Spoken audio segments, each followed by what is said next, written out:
The horrific scene at Columbine High School in Littleton, Colorado has become all too familiar. Paducah, Springfield, Jonesboro, Pearl. Why do these school shootings almost always seem to involve boys? Dan Kindlon teaches child psychology at Harvard and has written a book called Raising Cain, Protecting the Emotional Life of Boys. James Garbarino is the author of Lost Boys, Why Our Sons Turned Violent and How We Can Save Them.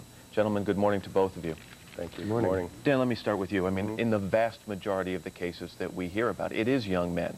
Yeah, not young women. Right. Why? Well, when you look at the statistics for homicide, for example, over 90% of the arrests for juvenile homicide are boys. And there's no one simple answer. I mean, it probably has a little to do with biology, but it also has to do with the way we raise boys. We raise boys differently. We have a narrower range of behaviors that we allow for boys. Biology. Is there clear evidence that boys are born more aggressive than girls? There is some, but when you look cross-culturally, I mean, this is a complicated issue I can't get into, but when you look cross-culturally, you look at religious communities, for example, the Amish, the Hutterites, very, very little violence, not one murder in 350 years in Hutterite communities. So we know that socialization, the way we raise boys, has something to do with whether they're going to be violent or not, irrespective of biological differences. So let's talk briefly about how we raise boys. What is it in the way we treat young boys as we're rearing them and nurturing them that tells them that it's okay to be violent, or doesn't give them the outlet to express that in other ways?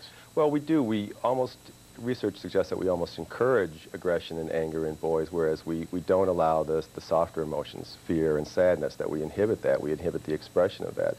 And a lot of parents are harsher with their boys, which means that, you know, they can grow up to be harsher. And so it really has to do with what we call in our book emotional literacy, that we don't give them enough education in how to understand and deal with strong emotions. James, I mean, I've heard people in the past couple of days try and break this down and simplify it to say, hey, girls go to see movies like Titanic and boys go to see movies like Saving Private Ryan, and there's a problem there. It's much more complicated than that, isn't it?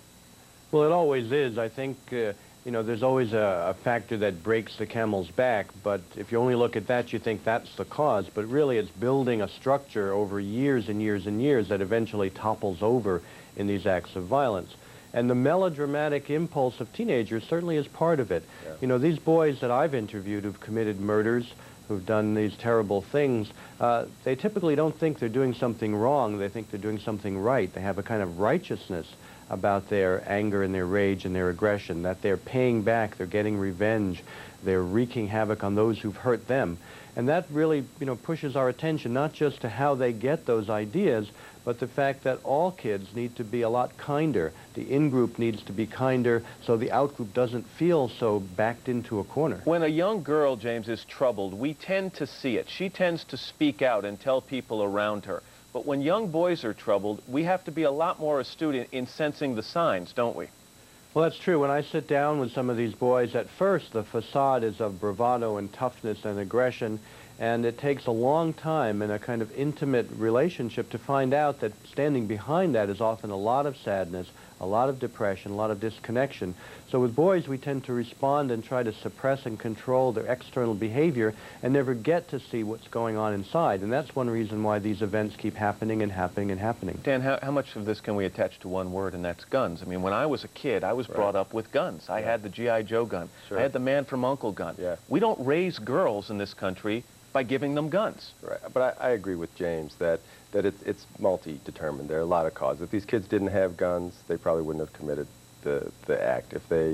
If our society was less violent, they may not have. If they were raised differently, if they hadn't been teased, if they hadn't been called gay and fags and wimps, it probably wouldn't have happened either. So it's not just one thing. I agree with the people who say we should limit guns, but it's not just that. But if we were to raise young girls and give them access to guns, toy guns, any guns, do you think you'd see an upswing in the amount of violent crimes committed by girls? Well, actually, there is research to suggest that that's probably the case, that I know in cultures where girls are raised differently.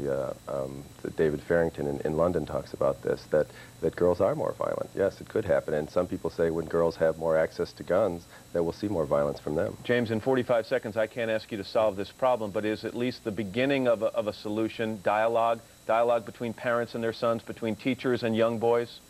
I think it's dialogue, and it's also building a stronger spiritual foundation for all of our kids, but particularly for boys.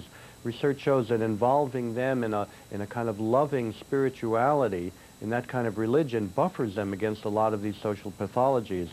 And so a stronger sense of spiritual connection, which will make boys feel more anchored and will give them a sense of limits, that no matter how angry they get, there's a spiritual world that they shouldn't be violating. I think that would go a long way to helping this. James Garbarino, Dan Kindlon, thank you both for being here. Thanks, Matt.